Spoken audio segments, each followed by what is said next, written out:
in thinking out the limits of our most wishful thinking. That is to say, we're living in a world where we suffer and we have all kinds of problems. And let us feel free to speculate as to what would be the most delightful interpretation of all these problems that we could possibly invent. In other words, what I'm saying is this. Here we are, threatened with the annihilation of the human race, not only through atomic bombs, but through overpopulation, lack of proper soil conservation, everything you can imagine, everything my friend Aldous Huxley can think up as a terrible threat to the future of the race. We're confronted with this very, very seriously.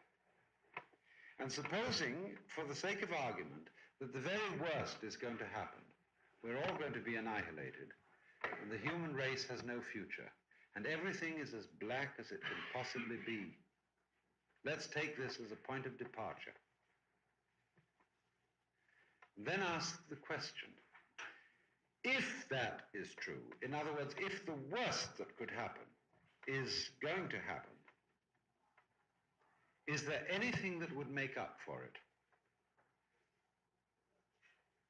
Not necessarily, I'm not asking whether there really is anything that would make up with it.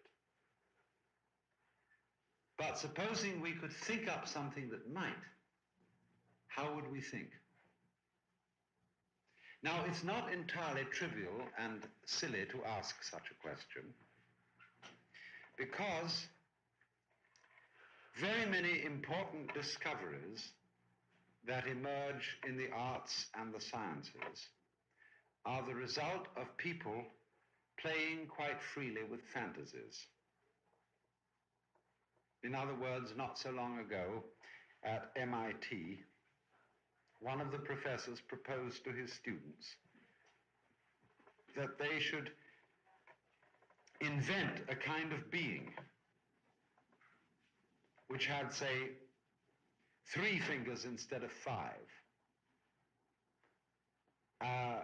or could only act with its nose, which had wings and claws and no fingers or something. He invented all kinds of strange organic creatures and then said, how would you construct machines and furniture and knives and forks and all ordinary everyday appliances for these creatures? And as a result of this pure fantasy, several important discoveries emerged.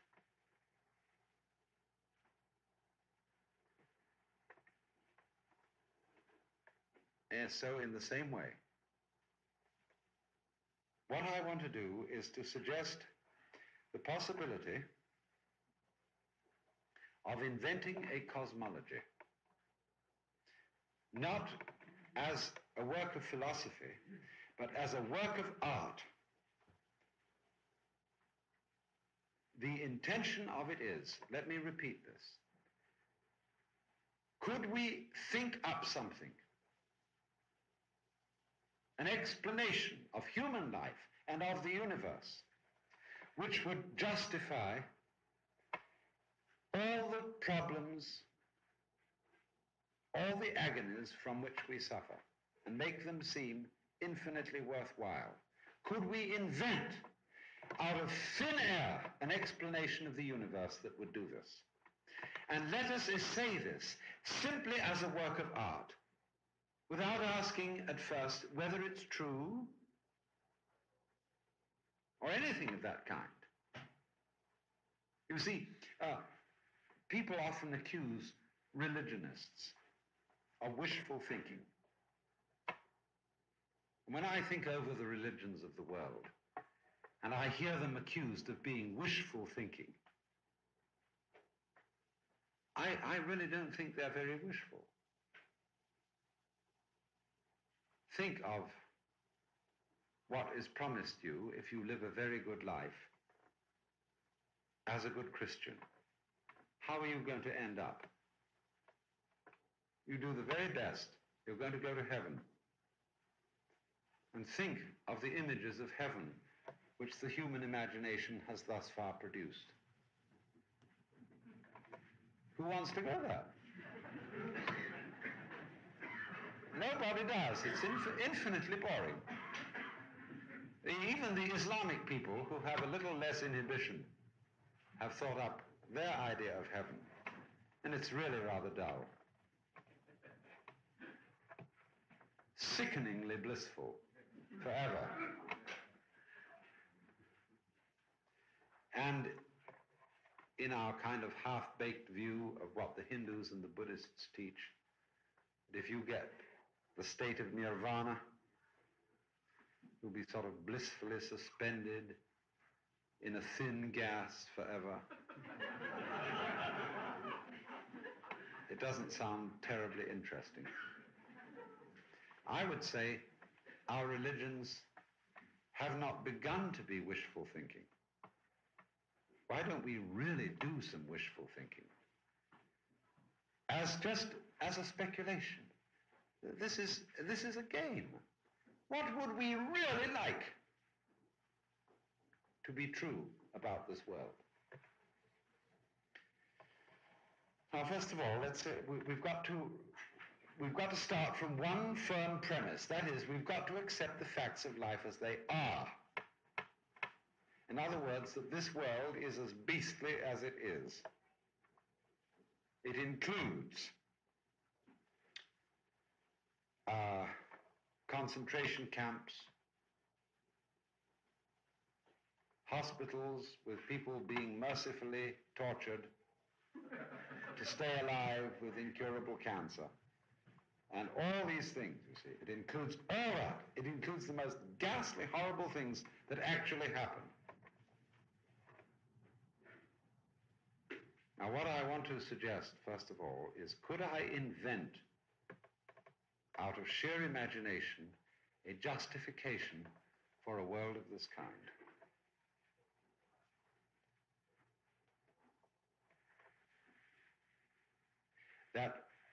So I could say, however terribly I suffer, and what is still more difficult, however terribly the people I love suffer, there might be a theory of the world which would make it all more than worthwhile.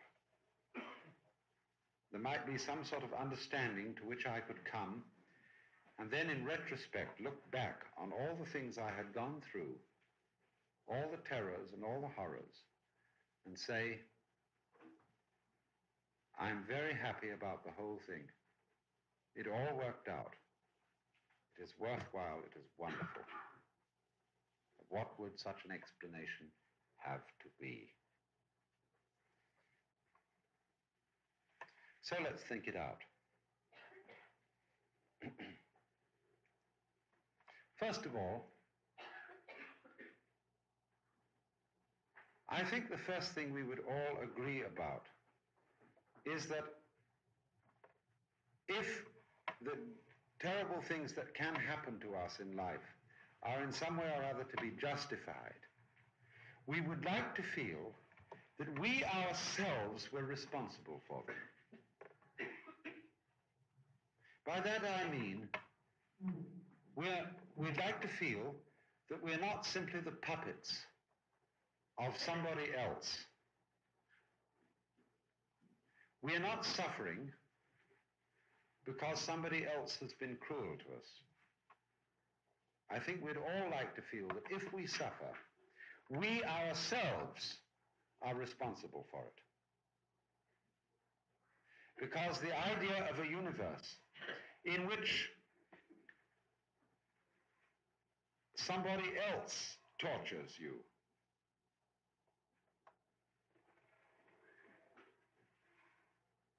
seems to me more repugnant to our basic emotions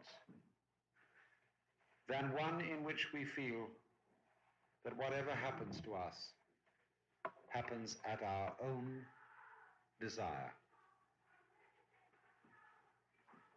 Of course, this is very difficult to imagine when we are confronted with babies dying of cancer or syphilis. And we would say, how could they possibly be responsible for what's happening to them?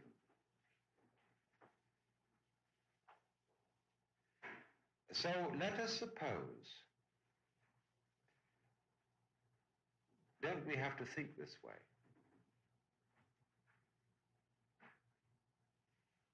That if these two qualifications are to be fulfilled, on the one hand, that I am responsible for everything which happens to me, and on the other hand, that the worst things that can happen have a justification which make them infinitely worth going through and experiencing, then we would have to say, wouldn't we, that in a way, all the frightening, terrifying things which a human being can undergo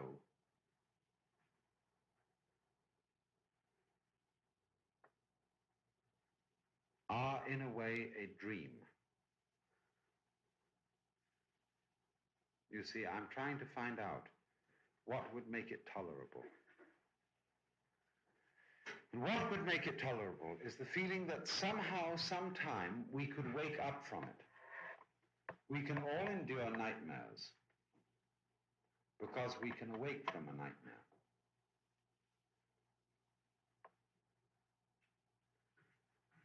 And suddenly find out what a relief, it was only a dream after all. And then really we feel rather happy about it. You see, just think of this for a moment, that if you could switch on any dream you liked every night when you went to sleep, and you could control it, and you could exploit all the possibilities of fantasy and imagination in thinking what you would like to dream, you would eventually get bored with being so well controlled and with being so happy. And you would eventually you would want to have some dreams which you didn't control, where you'd be surprised, where you would have adventures, where you didn't know the outcome.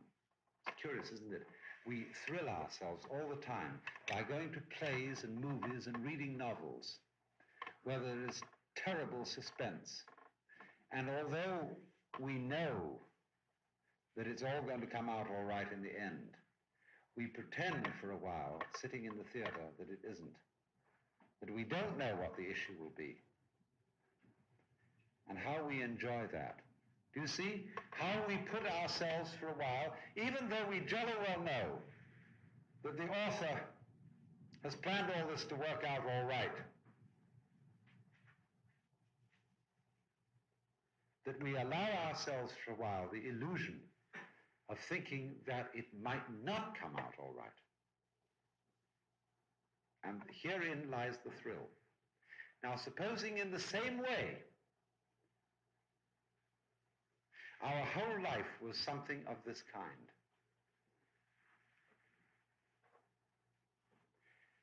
That its anxieties, its tragedies, were the same kind of suspense and thrill that exists in a novel. And that we are undergoing it. What this would mean, wouldn't it, would be that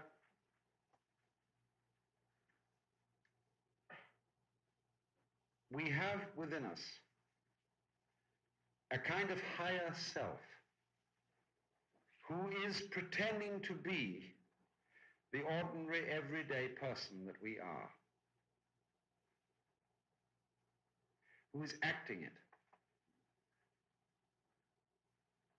That we are, in other words, that our everyday life is a dream from which we have the possibility of waking up.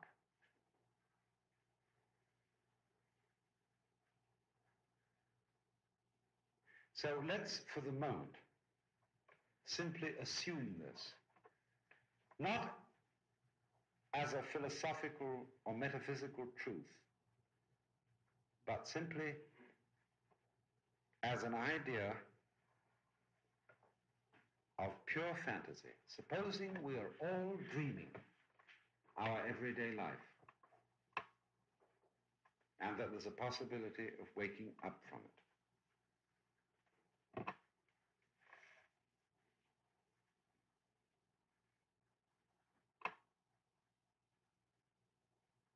Now, let's go on to explore what kind of a dream this would be.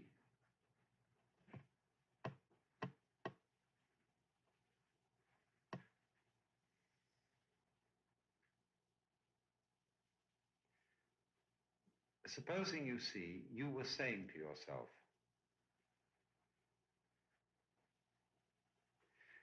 I would like to imagine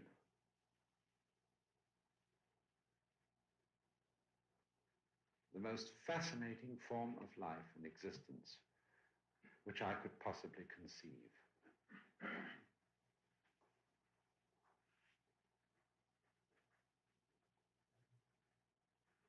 You would first of all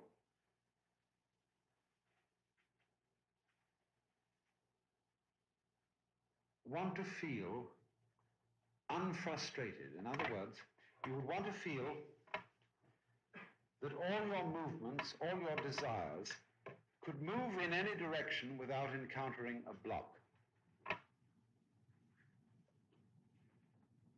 And what we mean by the sense of being physically frustrated, of the spirit being bound by the hard confines of matter, is the sense of being blocked, the sense of heaviness, the sense of bodily weight. When we're terribly tired, we feel the drag of our physical weight overwhelming us. And therefore, what we want to feel is lack of obstruction in any direction that we move. So ideally, we would like to feel a world which didn't resist our will at all, where the wish, the flight of imagination was instantly fulfilled. But when you think about that for a while, you realize that's not exactly what you would want.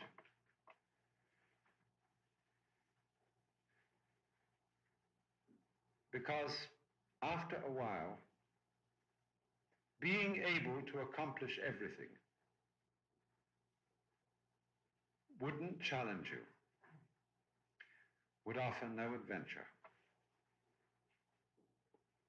And therefore, to make the creation of a fantasy worth doing, you would like something that you would have to overcome in the course of doing it. You would like some intractable material, something that presented a little difficulty in shaping.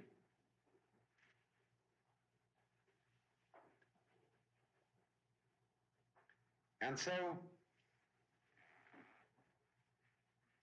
I think we would all ask, and we would go out of our way to produce situations where we were confronted with difficulty.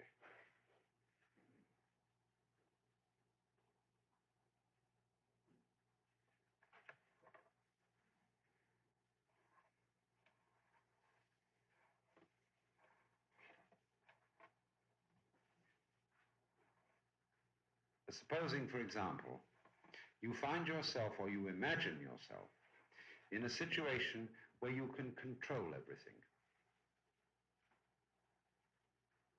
And you know always, therefore, exactly what is going to happen next. This would not, would it, be a pleasurable situation for very long?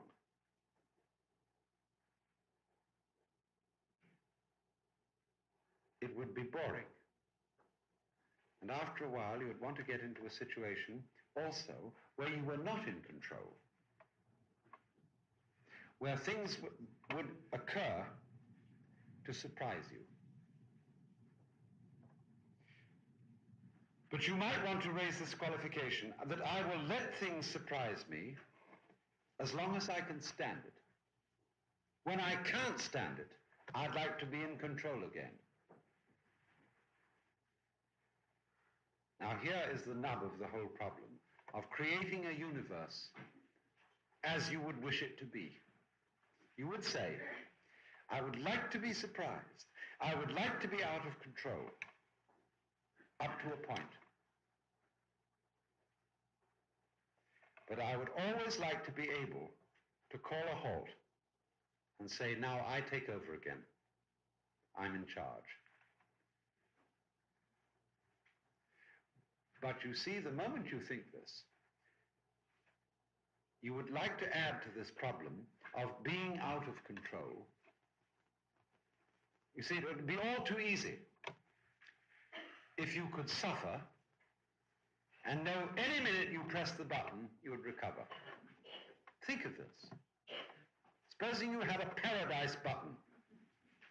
Any time you press this, you could be in bliss. And so you'd start daring yourself. How far could you go out into all kinds of adventures and situations beyond your control and not press the paradise button? You remember as kids, on a hot summer day, when you were terribly thirsty, how good an ice cream soda would be. And you had just 10 cents that would buy it. But you put it off, and you got thirstier and thirstier and thirstier, because how grand it would be to be maximum thirsty and then have the ice cream soda. You see? And it's just like that. So we have the paradise button that we could push. I'm still talking in terms of my purely invented, fantastic cosmology, or universal order, scheme of things. And we could press it any time. Now, wouldn't it be fun to add to this a new dimension, that we'd forgotten where the button is?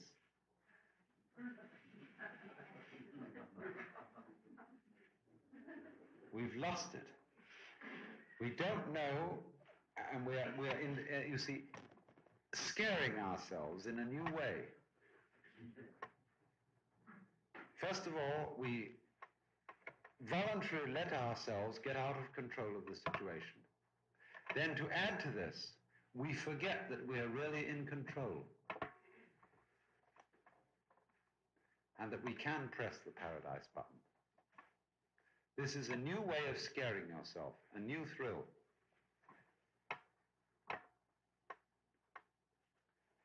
And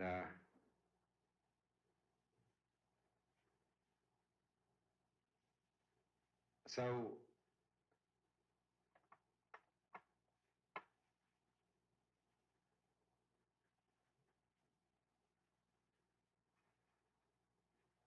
we seem in this predicament to have lost contact altogether with the place from which we started.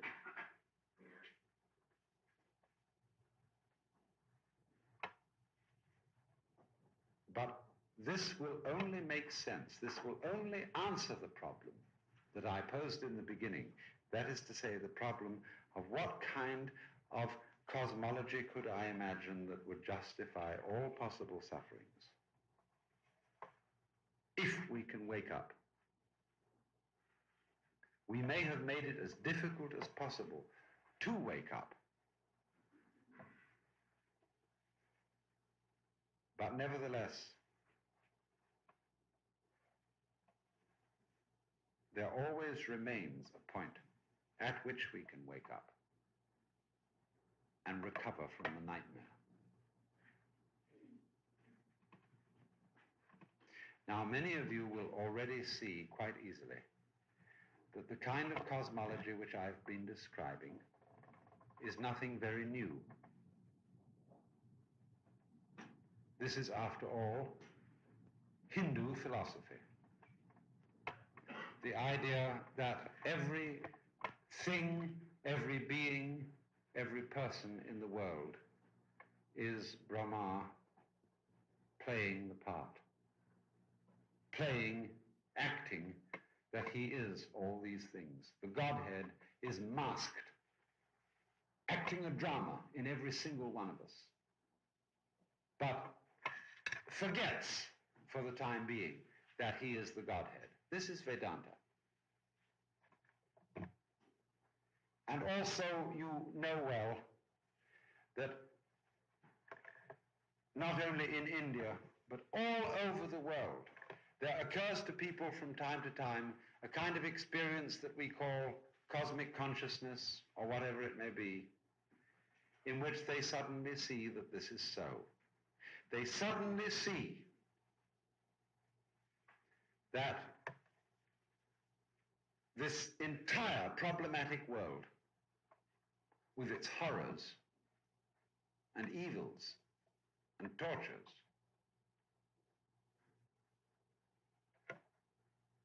is a play.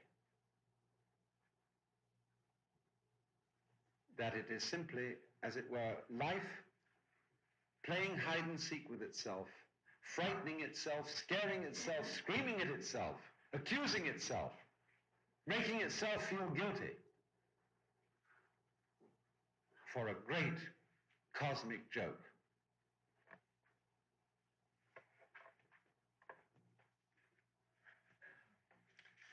Let me read a description of this sort of experience.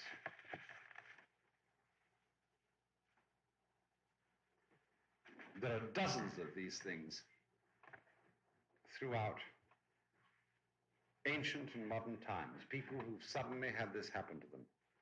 This is the description given by a very famous man, Richard Buck, who wrote a book called Cosmic Consciousness. Now listen.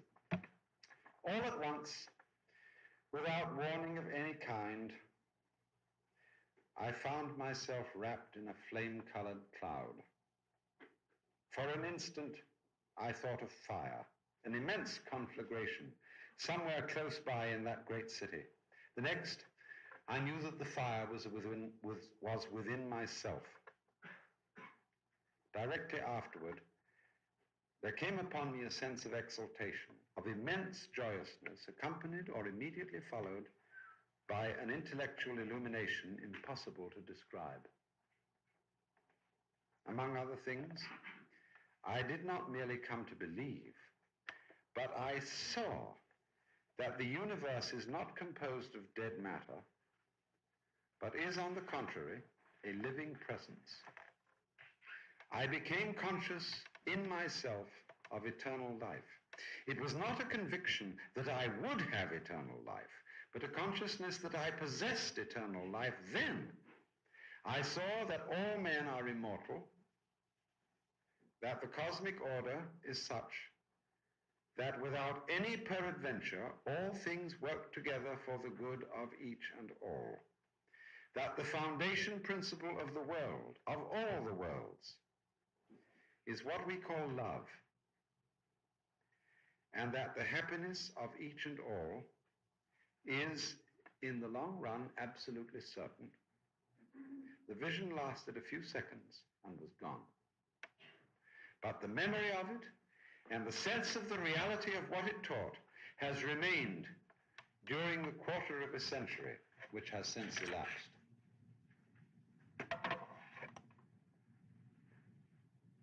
So you see that the version of the world which I could construct or imagine out of fantasy is also very akin to things which people have experienced. And you can call these experiences hallucinations, wishful thinking, anything you like. It, at the moment, doesn't matter. Let's suppose that that's the way things are. In other words, that we are in charge, that there is, as it were, an inner self, an inner experiencer within us all, which is really in charge of things, which is the basic reality, which nothing can overwhelm or destroy, but which is, as it were, amusing itself by forgetting that it's in charge, by embarking on adventures and becoming subject to the feeling of not being in control. And however far it ventures into being out of control, the basic fact remains in the back of the whole thing that it is in control and that nothing can possibly happen to you which is not your own will.